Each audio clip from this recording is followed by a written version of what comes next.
Hello, thank you for joining us for this message today. We're excited to be here with you as we continue to go through the book of John, and also for you to stay connected with all the things that are going on here at Christ Community. I invite you to go visit our website and check out the events and all the things that are going on and the different ways that you can get connected. And finally, make sure to subscribe to this channel so that you can get the notifications and stay connected with the messages each week. Enjoy the sermon. All right, welcome to all of you. Hello, Christ Community. So glad you are here. I'm Pastor Allen, I'm lead pastor and also part of our teaching team.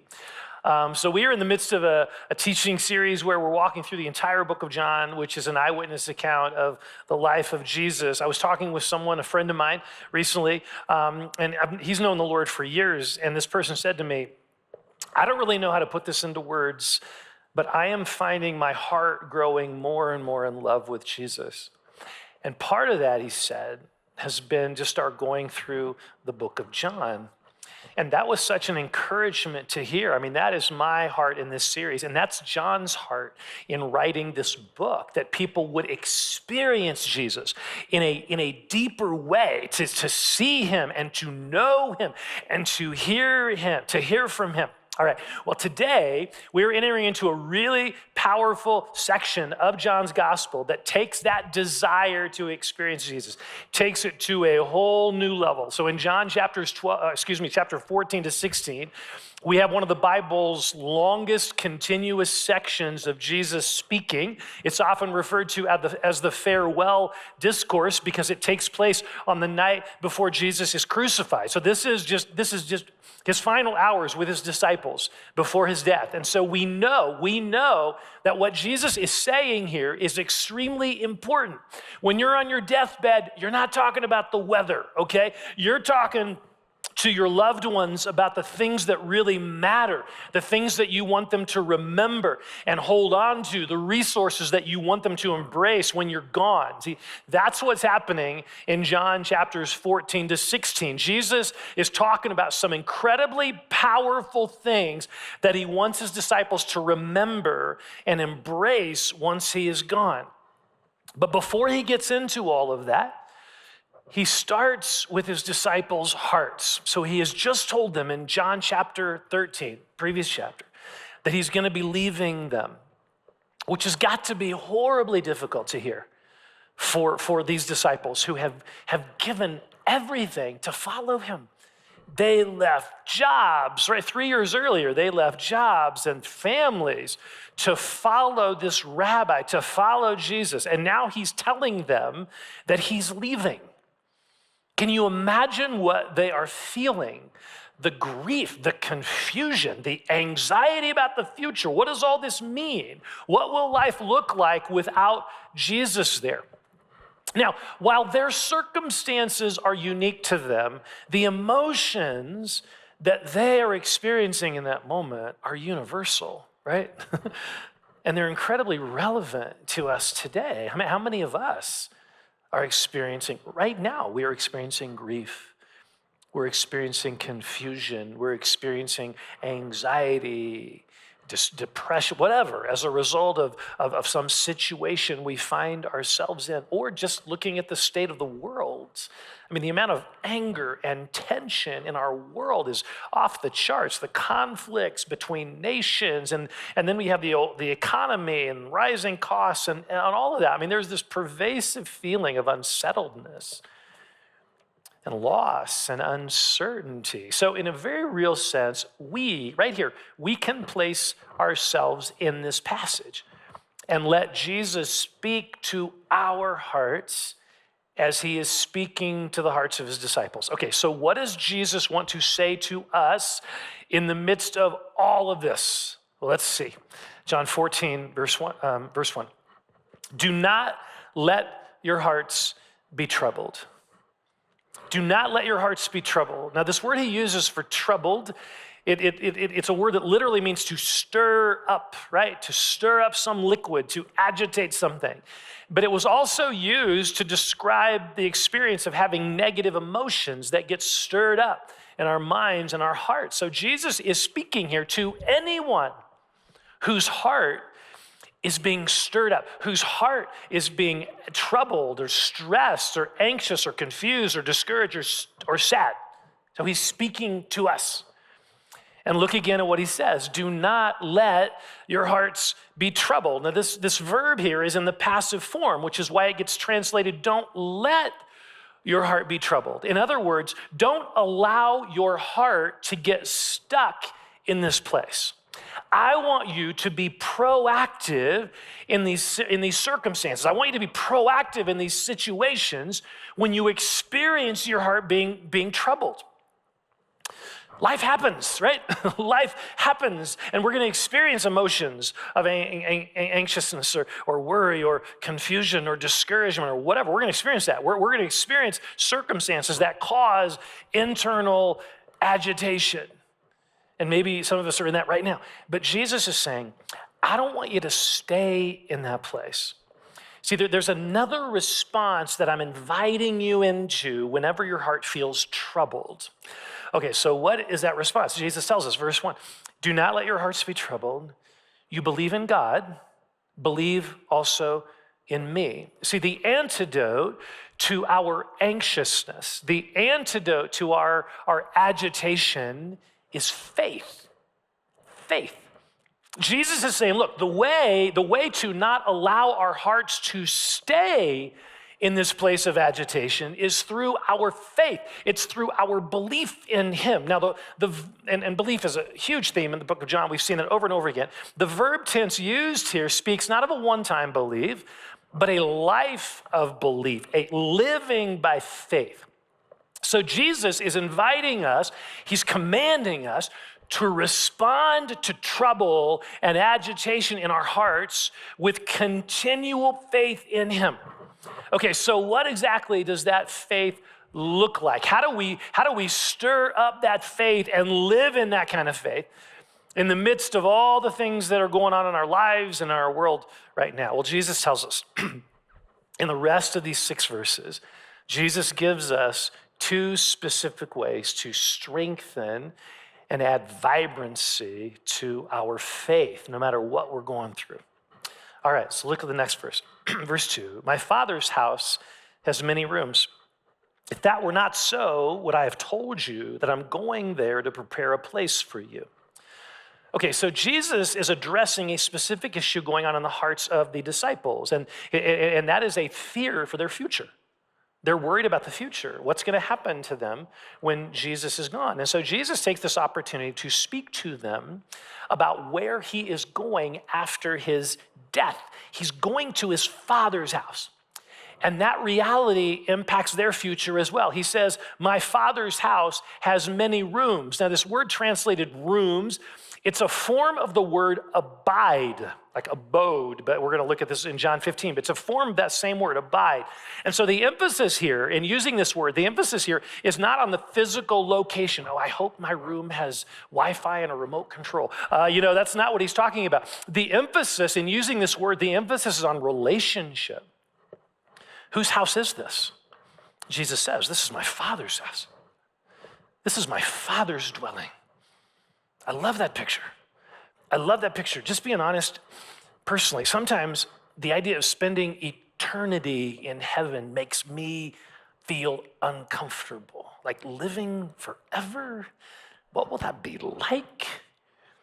And when I think about it too much, I start to feel a little panicky or whatever. But that may be just me. But one thing that has really helped me from this passage is to think about how Jesus describes this experience, how he describes it right here. This is Jesus telling us this. We're going to the Father's house. Now, knowing the heart of the Father, I envision just a place filled with comfy couches, and love sack beanbag things or whatever, and fireplaces, a place filled with joy and love and lots of laughter and dancing and life and banquets. I think what Jesus is saying here is it's going to feel like home. It's going to feel like home, the home that we've always longed for. It's going to feel like that ideal, perfect Christmas we have in our minds, or the Hallmark, Christmas thing, whatever. But it's that idea that we have in our mind. It never really happens, but we always envision it, right? Everyone being together and laughing and eating in our home filled with joy and warmth. I mean, talking about heaven in terms of streets of gold, it's biblical. It's certainly okay. But for me personally, the picture Jesus paints here feels way more inviting. And the best part of all of that is that Jesus is going to be there. Jesus is going to be there. Verse 3, and if I go and prepare a place for you, I will come back and take you to be with me, that you also may be where I am. See, this is an amazing promise Jesus is making. He is coming back so that we can experience this joyful reality of being united with him, living with him in his Father's house. Okay, so what does this have to do with faith? What is all this talk here? What does this have to do with our faith in the midst of difficulties and hardships and all that? Well, a lot, actually. Look, our faith in Jesus is strengthened and stirred when we let our hearts long for him, right? When we let your heart long for Jesus in the midst of all the things you're experiencing. That's what Jesus is saying here. There is a direct connection between our faith and our longing for Jesus. And I think we often forget the power of longing when it comes to our faith. There is this fascinating passage in Hebrews chapter 11 where the author of Hebrews is describing example after example of people who are walking by faith, who are living by faith. Look at what the author says in verse 13. Check this out. All these people were still living by faith when they died. They did not receive the things promised. Do you hear that? They did not receive the things promised. They only saw them and welcomed them from a distance, admitting that they were foreigners and strangers on earth. People who say such things, being foreigners and strangers, people who say stuff like that, show that they're looking for a country of their own. If they had been thinking of the country they had left, in other words, where they were living then, they would have had opportunity to return. Instead, they were longing for a better country, a heavenly one. And therefore, because they were longing for that, God is not ashamed to be called their God, for he has prepared a city for them. It's amazing, right? When someone is a foreigner, when someone is a stranger in a land, what do they long for? Home. Home. When I've traveled to places, various places around the world, I enjoy those new experiences, but I still long for home. So if we consider ourselves foreigners and strangers, which the text implies that we should, we consider ourselves foreigners and strangers in this land, what are we going to long for? Home, our ultimate home, our Father's house. See, these people in Hebrews 11 are commended for their faith, not because they experienced all of God's promises being fulfilled in this life. They didn't. They didn't experience all of God's promise. That's what it says. They didn't experience that in this life. They are commended for their faith because of their longing. They're longing to be with Jesus in heaven. See, one of the most powerful ways to make sure we don't get stuck in these places of worry and despair and stress and discouragement and fear, one of the ways to make sure we don't get stuck there is to let those emotions point us to a deeper longing for Jesus. We're not dismissing the emotions, but we're letting them remind us this is not our home and we long for our Father's house. So we're letting those emotions stir in us a longing for Jesus, a longing to be with him in his Father's house one day. But the disciples don't really understand what Jesus is talking about. Look at the next verse. Jesus says, "You know the way to the place where I'm going." And Thomas said to him, "Lord, we don't know where you're going, so how can we know the way?" The disciples don't understand what Jesus is talking about. He's talking about his Father's house and all that stuff. They don't understand it. And Jesus is like, "Yeah, you know the way." And Thomas is like, "I don't think we do." We don't know where you're going, so how can we know what you're talking about? And I love Jesus' response to Thomas's question. He didn't give him any more details about heaven, per se. What he does is remind Thomas of where his focus needs to be. Verse 6, Jesus answered, I am the way. I am the way. In other words, look, Thomas, don't get hung up on all these details about location and all of that stuff. Here's what I want you to know. I am the way. In other words, stay focused on me. Set your heart on me. Even after I'm gone, I want you to keep your heart focused on me. Keep stoking the fire of your longing for me. That's what I want you to do as you're waiting for my return. I want you to long for me. A friend of mine lost his wife to brain cancer about a year ago, a little over a year ago. A horrible disease, glioblastoma, a brain thing. It was just awful, thrusting them into like an excruciating, I think at least a 2-year-long battle with chemo and all of that, and only had to have to say goodbye to his wife of 30 plus years, this amazing woman. And as he and I have kept in touch and we meet periodically for lunch, I'll often just ask him, how are you doing? How's your grief journey? And one of the things that he frequently says to me is, I can't wait for heaven. I can't wait to see Jesus. And I can't wait to see my bride. See, grief is not something to be fixed in this life. It is not. It is not something to be fixed, but it is something that can stir in us a longing for a reality in which everything is whole and death is a distant memory. So Jesus is saying to his disciples, let me rephrase it. Jesus is not saying to his disciples, don't feel sad. Don't grieve. None of that stuff. Death is not a big deal. He's not minimizing anything. He's not saying, don't feel sad, it's bad, that's not spiritual to feel sad. He's not saying that. No, what he's saying is, let your experience of loss, let your sadness, let your confusion point your heart toward a future hope that I'm giving you. A promise that I am making, a day when we will once again be together in my Father's house, and it's going to be amazing. When Raylene and I got engaged, I immediately had to go back to Chicago. We were living in Wichita. Our families were there and all that. She had just graduated from school and just got a job in Wichita, and I was there for an internship. So we got engaged within 10 weeks. Wow, I know, crazy. But anyway, then I had to go back to Chicago for seminary for several months. And so we had this long distance engagement. And was that what either one of us wanted? No. Was it challenging? Absolutely. Was it frustrating and difficult at times? Yes. But we knew there was a day coming when all of that would be behind us, June 24th, 1989. It was our longing for that day of promise when we would enter into a lifelong relational covenant that kept us encouraged and strengthened in the midst of being separated by 1,000 miles. You ever wonder why older people talk about and think about and read about heaven more than younger people? I don't think it's just the statistical reality that those people are closer to that experience.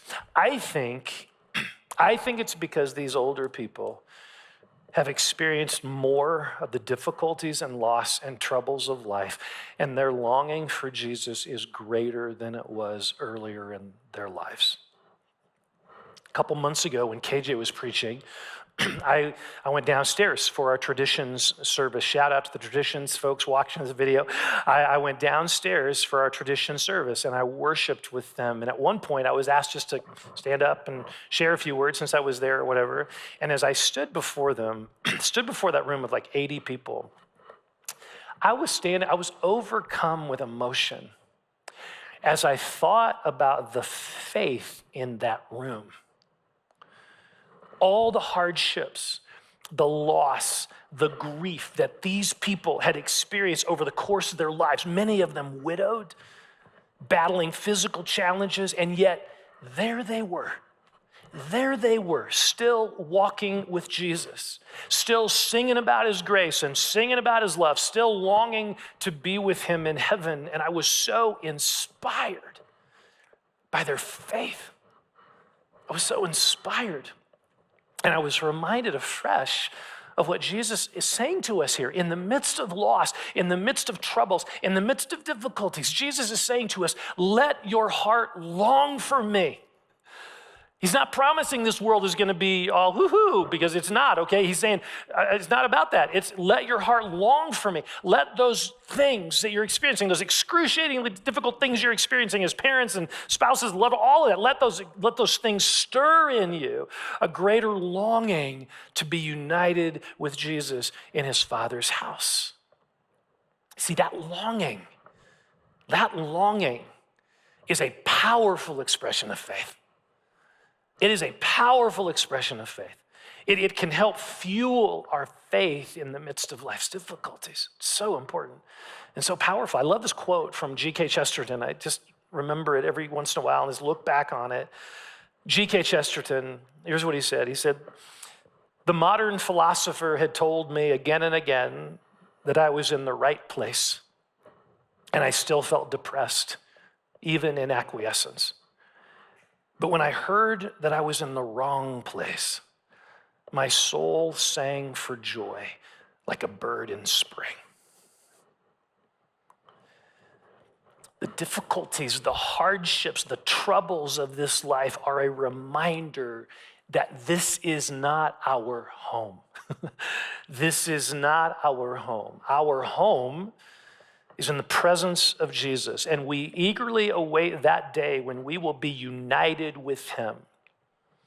Okay, so one way that we can grow our faith in the midst of difficulties is by refocusing our hearts on a longing for that day when we will be with Jesus in heaven. He promises right here, he promises.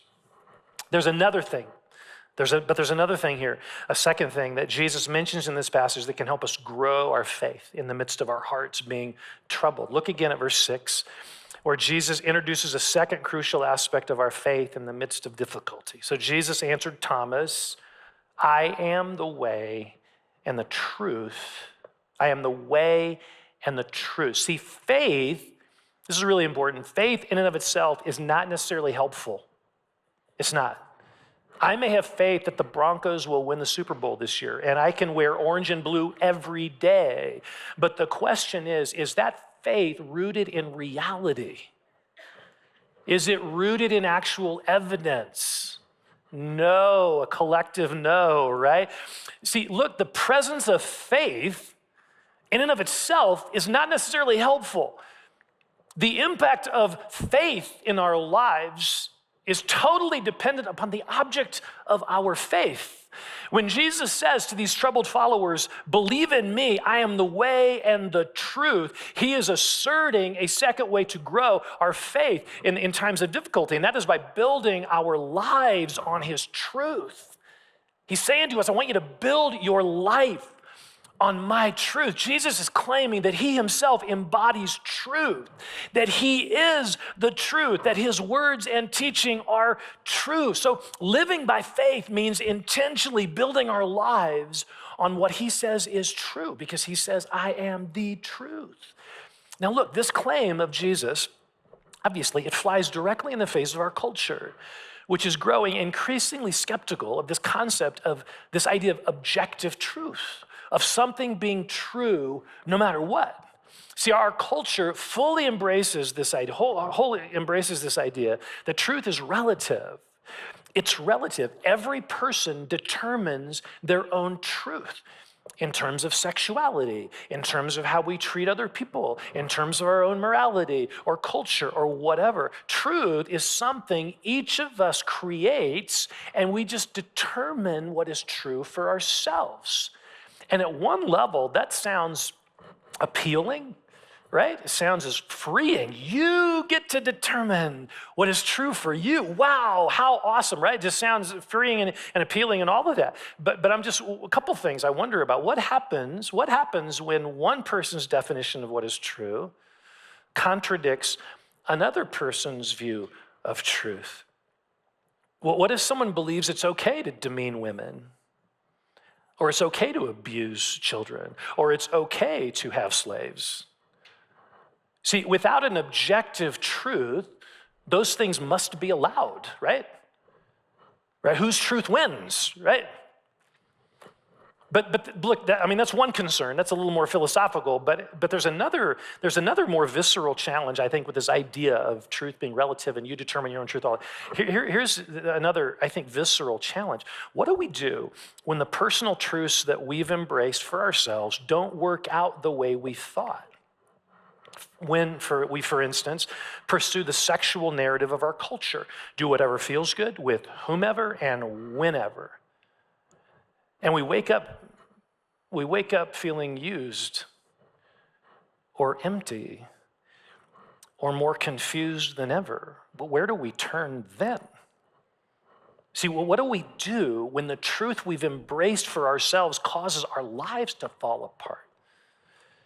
See, to some people in our society, Jesus claimed to be the truth. That is offensive. To many people in our society, that is offensive. But to me, it is a lifeline.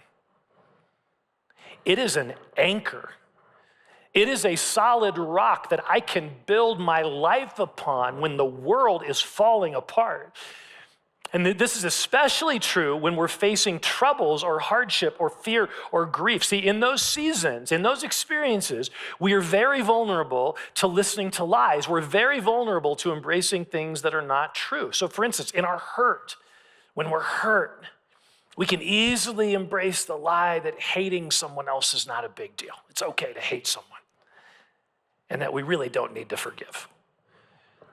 In the midst of our fear, we can easily start embracing the lie that our politics is the answer. That's what we need. Politics is the answer to our fear. Or that placing our security or our comfort in our money, that's what we should trust in when we're afraid. Or in our experience of sadness and loss, we can easily start to believe the lie that God doesn't really care about us and that he's not that loving. See, what Jesus is saying to us in the midst of all of that is, I am the truth. I am the truth. Look to me. Lean into me. Follow me. Obey me. Trust me. Build your life on my teaching. Listen to the voice of my Spirit. Don't let the world around you, shape you or deceive you or seduce you into looking to it for what is true. Don't let the world around you define you and give you your identity. Let Jesus give you your identity. Let Jesus tell you who you really are. And live out of that place. Live out of that truth. This is how our faith gets strengthened in the midst of pain and difficulty and all of that. It's by us doubling down on our commitment to Jesus as the truth. This is how our faith gets strengthened in a world that's just kind of out of control. It's by doubling down on our commitment to Jesus being the truth. When your heart is troubled, whose voice are you listening to? Whose counsel are you leaning into? Are we listening to the voices of political pundits stirring up more anger and fear in us? Are we listening to the voices of people whose worldview is completely different than Jesus? Are we listening to the whispers of the enemy, the whispers of condemnation or judgments against other people, or the whispers of despair or hopelessness? Or are we listening to the voice of Jesus, who is truth? I've been reading this amazing book recently called Living Fearless by Jamie Winship. And in it, he describes how so often we are letting the world speak to us about who we are rather than letting Jesus speak to us. And so he talks about how, as a police officer, and then as a security expert in the Middle East, he learned how to stop in the midst of challenging situations and to ask Jesus, Jesus, is there anything you want to say to me here? What do you want to speak to me about this situation?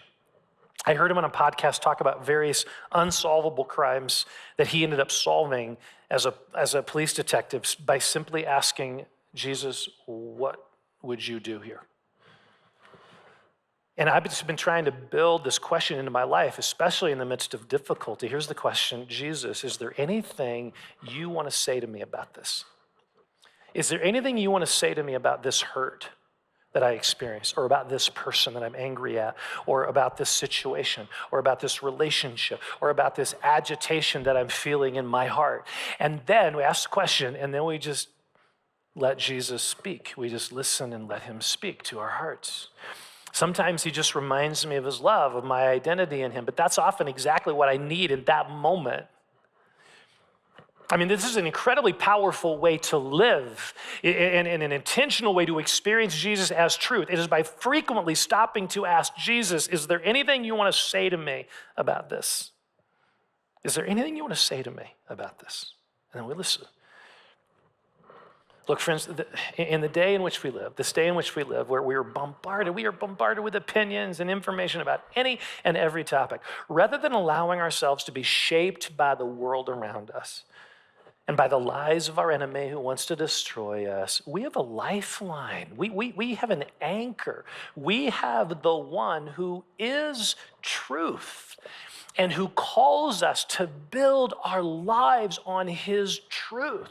So Jesus urges us in the midst of difficulty to maintain and strengthen our faith through longing and through truth. Okay, now here's what is so powerful about this. When we focus on those two things, when we allow our longing to be stirred, and when we build our lives and double down, just building our lives on Jesus as truth, we experience his life. That's what he says, verse 6, I am the way and the truth and the life. No one comes to the Father except through me. Jesus is uniquely offering us life in the midst of our troubles and difficulties. He is our life. And it is so easy to lose sight of that. I mean, let's be real. Life is hard, right? Life is hard. We live in a world where pain and heartache and difficulty are real. And it is easy to start feeling the life and the joy and the peace just start getting sucked out of us, right? It's just easy to experience these things just draining out of us. Because life, a lot of times, life doesn't feel very life-giving. It feels overwhelming, feels discouraging. But Jesus, look, he's speaking to us in that place. He is speaking to us in that place. The question Jesus asks us is, what are you going to focus on in the midst of this, whatever you're going through? What are you going to focus on? This is what he's saying to his disciples, to us as well. What are you going to focus on in the midst of this? Are we going to let our hearts be troubled? Allowing ourselves to get stuck in this vortex of negativity and despair? Or are we going to cultivate our faith in Jesus, allowing our hearts to be stirred with a deeper longing for him and choosing to listen to his voice of truth rather than the voices of chaos all around us? That's the choice we have, friends. Are we going to be people whose faith is being fueled by longing and truth? Or are we going to be a people of passivity, allowing our hearts to lose hope? Jesus is our hope. Not this world, not the circumstances we find ourselves in. Jesus is our hope. He urges us to trust him, to long for him, to believe that he truly is the way and the truth and the life. Amen. Let's pray.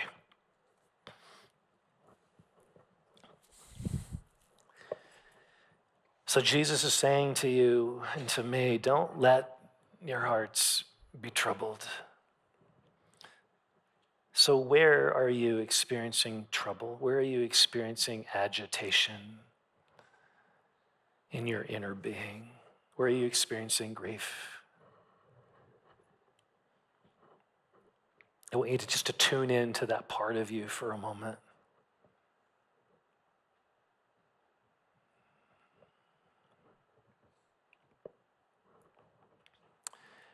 And in light of that you carry and are experiencing, I want you just to let that emotion stir in you a longing for home, a longing for your Father's house.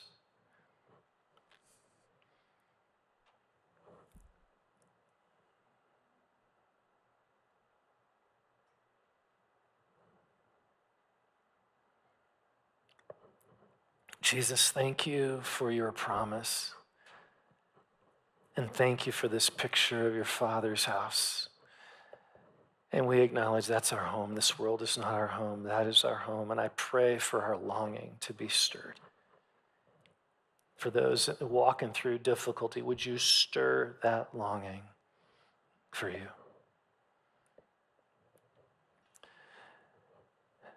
And Jesus, I also thank you that you are truth.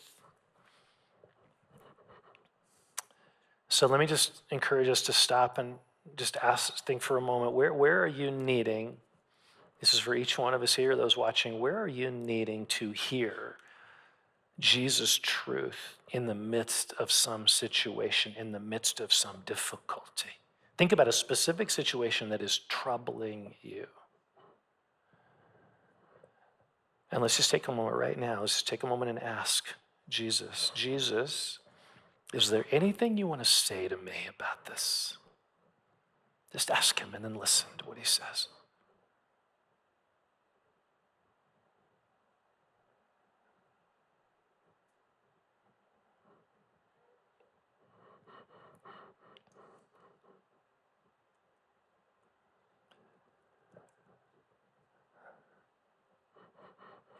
God, would you help us? Jesus, would you help us pay attention to the things that you are whispering to our hearts? These reminders of our identity, who we are in you. We want you to tell us that. We want to build our identity on what you say about us, not what the world says about us. So God, Jesus, would you continue to speak truth and give us just a reminder to stop in the midst of whatever we're experiencing and to ask you, Jesus, is there anything you want to say to me in the midst of this situation? God, we want to live in you and depend upon you and trust you and live by faith. So set us free to do that. Set us free to do that. God, stir in us a longing for you. We welcome you here, God, in this response of worship. And let me just mention, the team's gonna lead us in some worship, and I'm gonna come back up in a bit and lead us in the Lord's Supper, so you don't need to worry about that right now. That's just gonna be a part of our worship. So whether you're standing, sitting, kneeling, Jesus, we are here for you. God, we love you. Pour out your spirit here. Set us free to worship you with all of our being, God.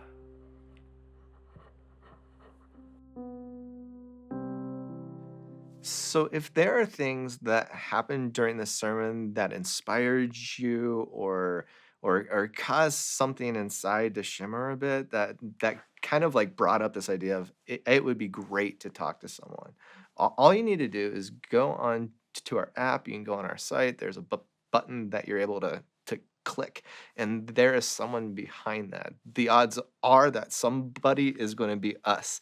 So go on there, say hi. We're happy to talk. We're happy to pray. We're happy to be present and to hear the things that are going on.